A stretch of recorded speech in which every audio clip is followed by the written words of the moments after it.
Good day, everyone. And once again, we're back together. All right, so we are looking at rates of chemical reactions. Right, if you haven't subscribed, please just make sure you're part of the family. Right, Uncle's voice is just a little bit froggy this morning. Right, so let's get right into it. They say the decomposition of hydrogen peroxide, represented by the balanced equation below. Okay, let me just zoom into the question, right? So it's represented by the equation below, is used to investigate the factors that influence the rate of reaction or the reaction rate. So they said define reaction rate. I hope by now you know it, right? This is the change in the moles of products formed per unit time, or you can say the change in moles of the reactants used per unit time, right? So they say besides temperature, write down two other factors, okay, two factors that affect the rate of this reaction. Now, ladies and gents, we know we've got five, factors that affect the rate of a reaction, right? Okay, amongst them is concentration, right? So perhaps we can mention concentration. We've got an aqueous form of hydrogen peroxide, right? So I can say, well, factor one is the concentration of hydrogen peroxide, right? Okay, of H2O2. Okay, and the next one, of course, they said besides temperature. Now, notice in this case, you couldn't mention pressure. And why is that? Because your reactants are not in gas form, right? Nor could you mention surface area or state of division, right? So the only other factor in this case would be, right, the catalyst, or rather the introduction of a suitable catalyst. Okay, this guy is just not responding. Okay, so we can introduce a suitable catalyst. Okay, right, so those are the two other factors that would accelerate, or in this case increase the rate of reaction.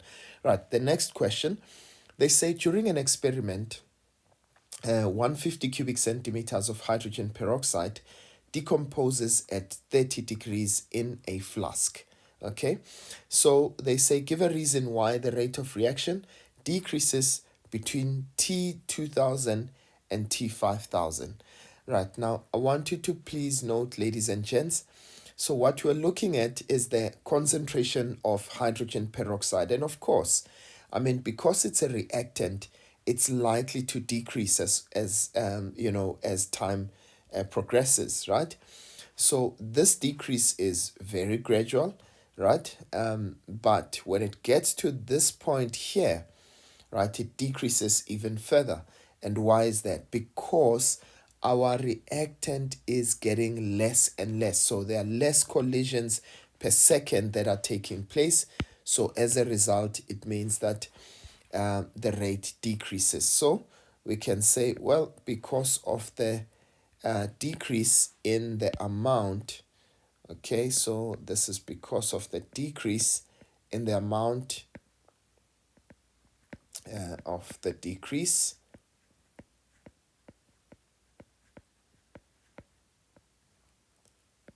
in the amount of hydrogen peroxide.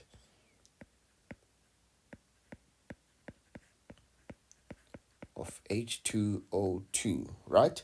So because of the decrease in the amount of hydrogen peroxide, right, remember we will have less collisions taking place per second.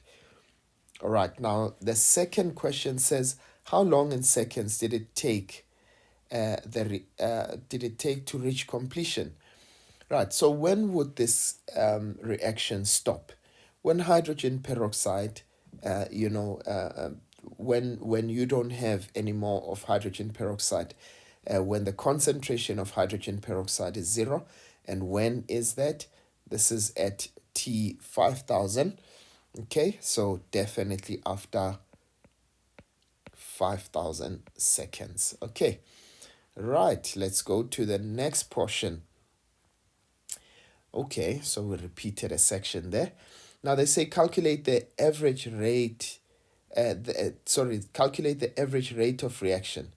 All right, so to calculate our rate of reaction, they didn't say in what units, so I'm going to assume that it's moles per cubic decimeters per second, right? So remember to calculate our rate of reaction, okay, that would be the change in concentration divided by the change in time, right? Of course, we're going to experience a negative rate of reaction here because it's a decrease in the concentration. So we're going to say, right, we started with, remember our time is 0 there. Okay, so we've got 0 time and our concentration is 1. And I'm going to take right at the end when the time is 5,000 and our concentration is 0.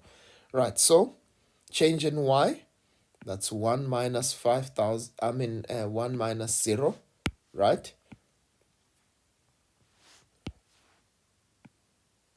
Over, this is 0 minus 5,000. Okay, so what does that give us? When 1 divided by 5,000,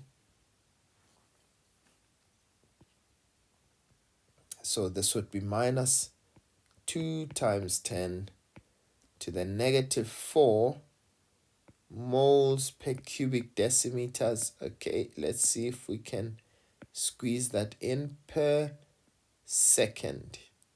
Okay, please note when you say per, it's going to have a negative 1 to that time there, right?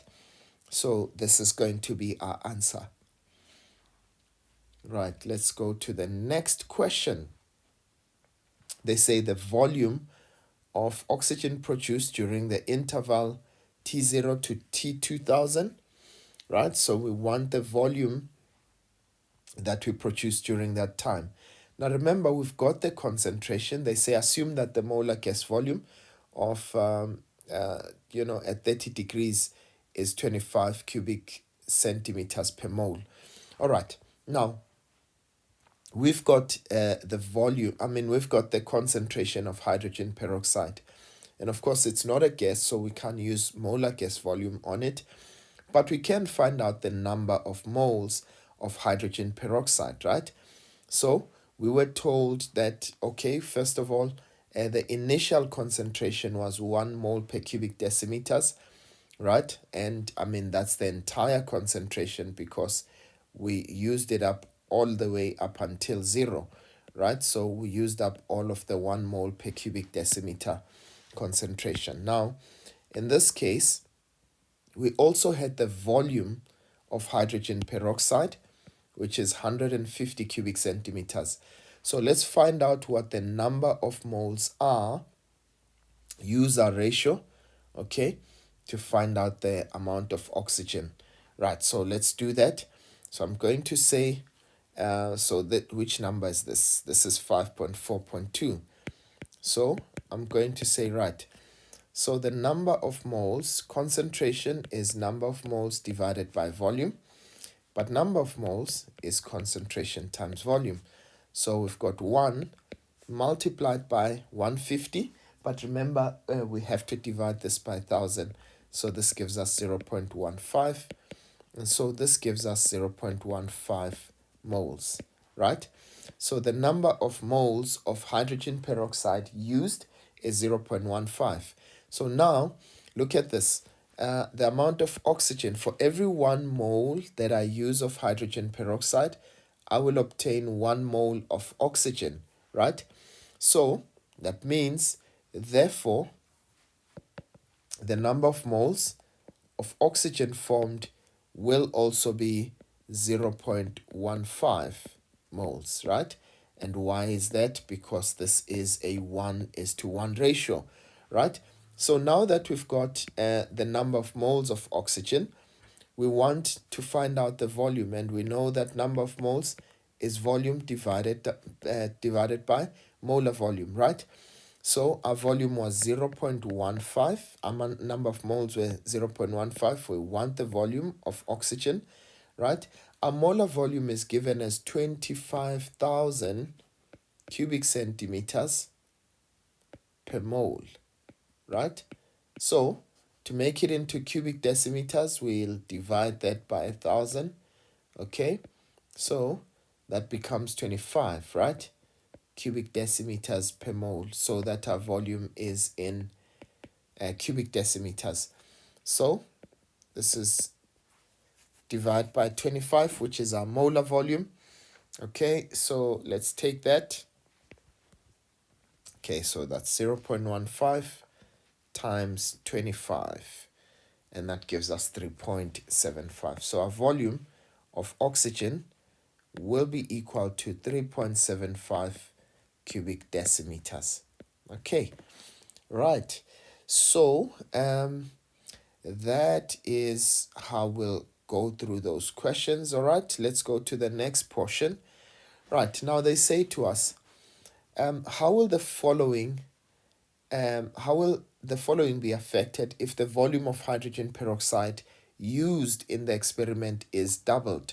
Now remember, if you double the volume but the concentration remains constant, it has absolutely no effect on the rate of reaction. So in this case, it will remain the same. Okay, this is me being lazy, right? So it will remain the same.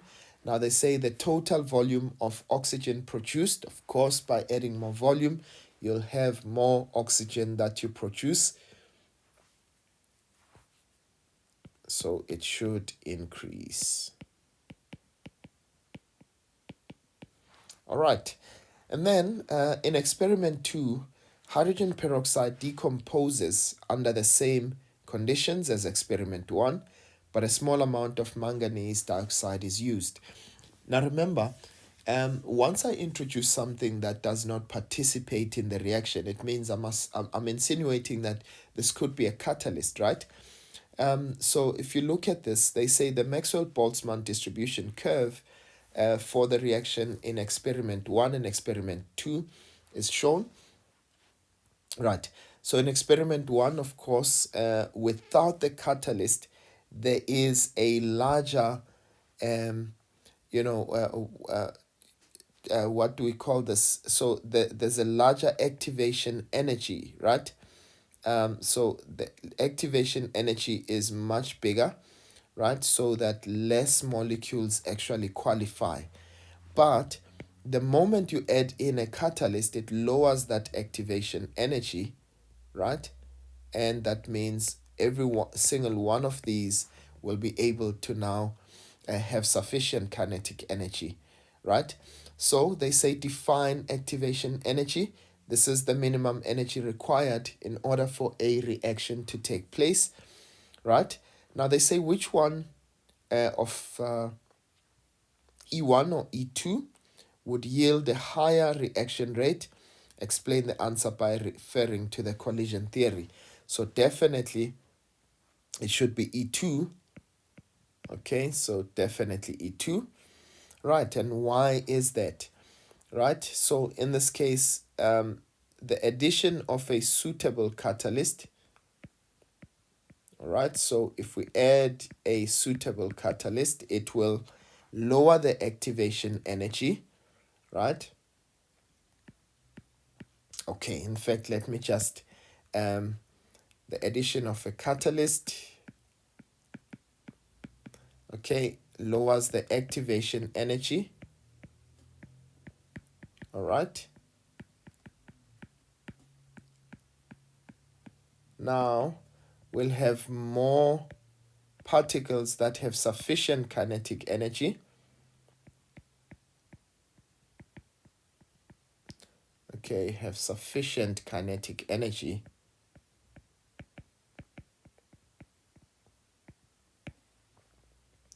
So have sufficient EK, right? And in this case, it means that more particles will now undergo effective collisions. and therefore more effective collisions per second.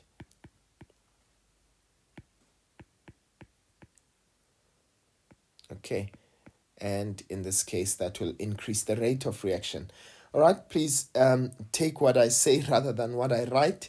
Okay, it really does take long to write all of that down. So in this case, we said the addition of a suitable catalyst lowers the activation energy of the reaction, right? Now, more particles have sufficient kinetic energy, all right? That means more effective collisions will take place per second, and thus will increase the number or the yield in this case of products rather. All right, so in fact, this is how the cookie crumbles. All right, I hope that you guys are enjoying the revision and that it's of help to you. Otherwise, from me for now, I'll see you guys next time. Sharp, sharp.